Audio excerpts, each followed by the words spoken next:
छत्तीसगढ़ सामान्य अध्ययन से संबंधित 10 प्रश्नों पर रोज हम डिस्कशन करते हैं जो कि सीजीपीएससी और सीजी व्यापम की परीक्षाओं के लिए बहुत ज़्यादा इम्पोर्टेंट हो सकता है। सीधे हम लोग क्वेश्चंस पर चलते हैं। तो आज का पहला क्वेश्चन है, अड़ेंगा नामक स्थान से किस वंश के 29 स्वर्ण मुद्राएं प्राप्त हुए हैं। ये हुए हैं होना था, तो आपको बताना है कोई स्थान है अड़ेंगा, तो वहां से जो है 29 स्वर्ण मुद्राएं प्राप्त हुई है, सोने के सिक्के। तो ये किस वंश से संबंधित है? तो आप लोग अपना आंसर नीचे कमेंट बॉक्स में बताइएगा। तो कलचुरी वंश, नल वंश, पांडु वंश या नाग वंश? तो इसका आंसर होगा नल वंश। नल वंश के एक शासक हुए वराह राज। वराह राज जो कि नल वंश का वास्तविक संस्थापक भी माना जाता है।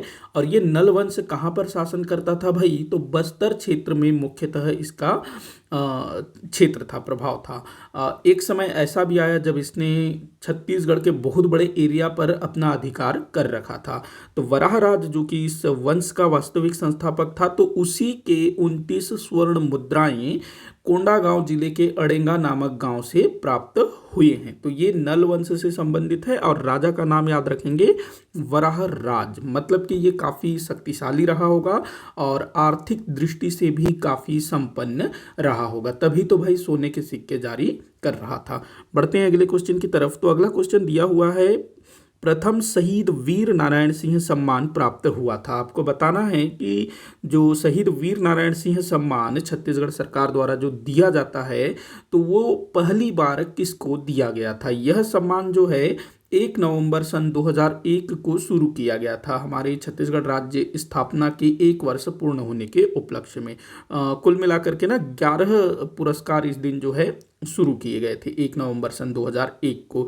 तो यह सम्मान जो है, मतलब शहीद वीर नारायण सिंह सम्मान, ये दिया गया था रामकृष्ण मिशन आश्रम नारायणपुर। रामकृष्ण मिशन आश्रम नारायणपुर को यह सम्मान दिया गया था। नारायणपुर में है रामकृष्ण मिशन आश्रम, जो कि वहाँ के आदिवासी बच्चों को शिक्षित करने का काम करती है। अगला क्वेश्चन देखते हैं, छत्तीसगढ़ में रेल सेवा का आरंभ कब से हुआ? तो छत्तीसगढ़ में रेल सेवा का आरंभ कब से हुआ भाई? तो 1888 से छत्तीसगढ़ में रेल सेवा का आरंभ हुआ है। कहाँ से कहाँ तक शुरू हुआ? पहला तो नागपुर से नागपुर से ये आया राजनांदगांव तक। राजनांदगांव जो कि उस समय रियासत हुआ करता था, राजनांदगांव। अगर आपसे ये पूछा जाता है कि छत्तीसगढ़ में पहला जो रेल लाइन बिछाई गई, तो नागपुर से राजनांदगांव तक बिछाई गई। उसके बाद फिर राजनांदगांव से रायपुर तक इसको बढ़ाया गया। तो ध्यान रखेंगे नागपुर राजनांदगांव, तो ये 1888 में शुरू हुआ था। अगला क्वेश्चन है, किस नगर का प्राचीन नाम धर्मतराई था? तो भाई जो धमतरी है, इसका ही प्राचीन नाम धर्मतराई मिलता है, धर्मतराई। धमधा का नाम जो है धर्मपुर कुछ मिलता है। अगला क्वेश्चन देखते हैं, निम्न में से कौन सा स्थल रामायण कालीन स्थल के रूप में स्वीकारा जाता है? तो रामायण कालीन स्थल अभी जो है ना, राम वन गमन पथ, ये काफ़ी मतलब चर्चे में है। तो इससे रिलेटेड जितनी भी चीज़ें हैं आपको ध्यान में रखना होगा। तो जो शिवरी नारायण है ना भाई, इसको जो है रामायण कालीन स्थल के रूप में स्वीकार किया जाता है। इसी स्थान पर भगवान श्री रामचंद्र ने सबरी के जूठे बेर खाए थे। तो शिवरी नारायण जो कि कहाँ पर है? जांजगीर चांपा जिले में है, महानदी के तट पर। अगला क्वेश्चन देखते हैं, मुख्यमंत्री के अधीन विभागों का सचिव कौन होता है? तो देखो अभी इस टाइप के क्वेश्चन काफ़ी पूछे जाते हैं। तो मुख्यमंत्री के अधीन विभागों का सचिव कौन होता है, ये पूछ रहा है। तो जो मुख्यमंत्री है ना, वो चाहे तो अपने पास जितने चाहे उतने विभाग रख सकता है।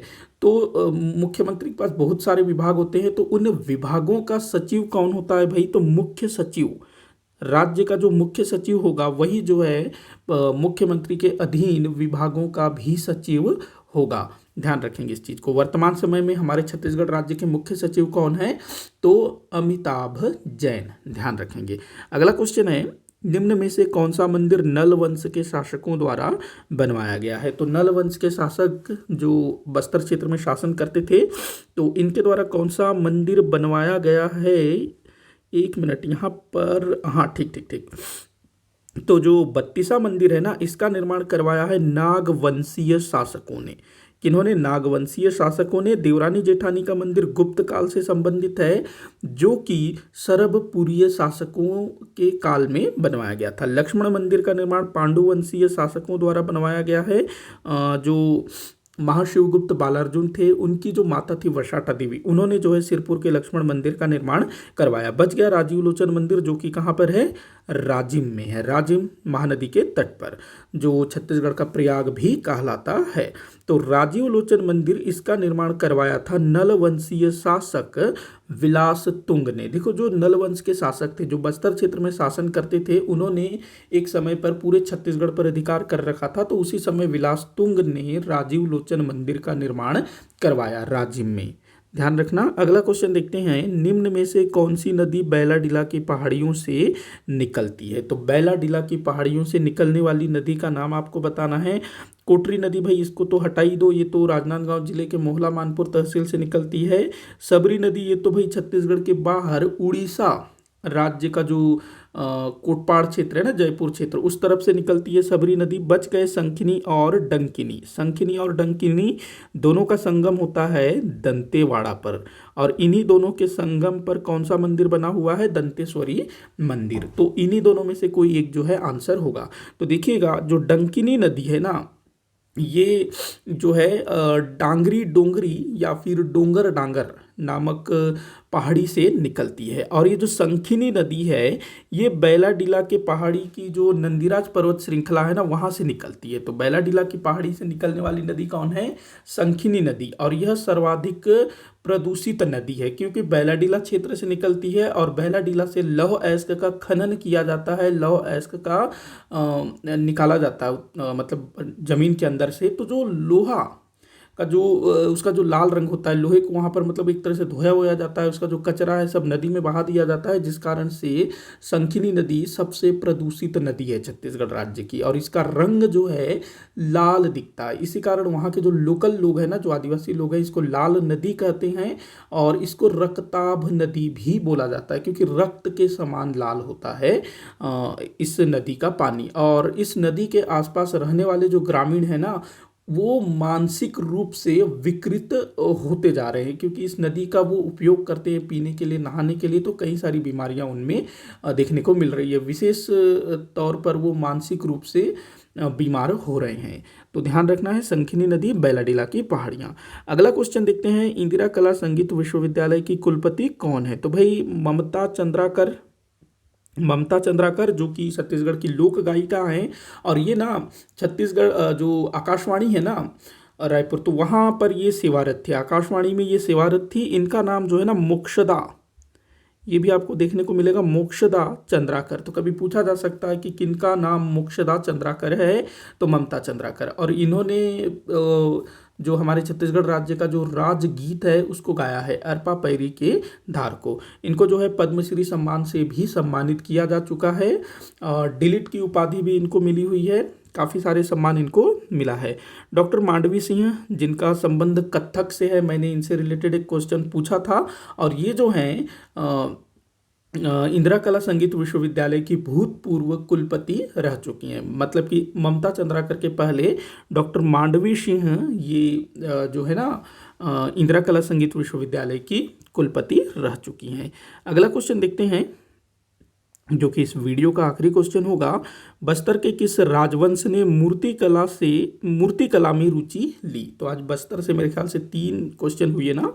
तो बस्तर के किस राजवंश ने मूर्तिकला में रुचि ली? तो देखिएगा, जो नाग वंश के शासक है ना, इन्होंने मूर्तिकला में रुचि ली। देखो, बारसूर में नागवंशीय शासकों द्वारा काफ़ी सारा स्थापत्य का काम किया गया। वहाँ पर जितने भी मंदिर है, मंदिर की दीवारों पर भी मूर्तिकला के उदाहरण देखने को मिलते हैं।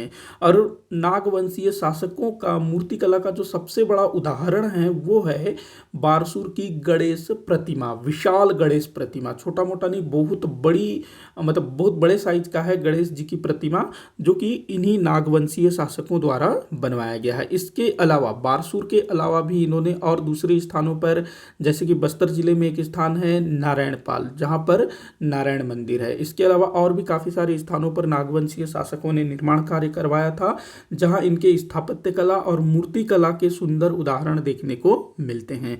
तो अगर कभी भी पूछे कि बस्तर क्षेत्र के किस वंश ने मूर्ति कला स्थापत्य कला में बहुत ज़्यादा रुचि ली, तो नाग वंश के शासकों ने। तो इसी के साथ आज का ये वीडियो यहीं पर समाप्त होता है। आप सभी आप मतलब कमेंट करके बताइएगा कि आपसे कितने क्वेश्चन सॉल्व हुए। किसी भी क्वेश्चन में कोई भी डाउट हो तो ज़रूर बताइएगा ताकि मैं उसको सॉल्व कर सकूं। वीडियो को जितना हो सके उतना आप शेयर करिएगा, लाइक करिएगा, चैनल को सब्सक्राइब करिएगा। वीडियो को आखिर तक देखने के लिए बहुत बहुत धन्यवाद।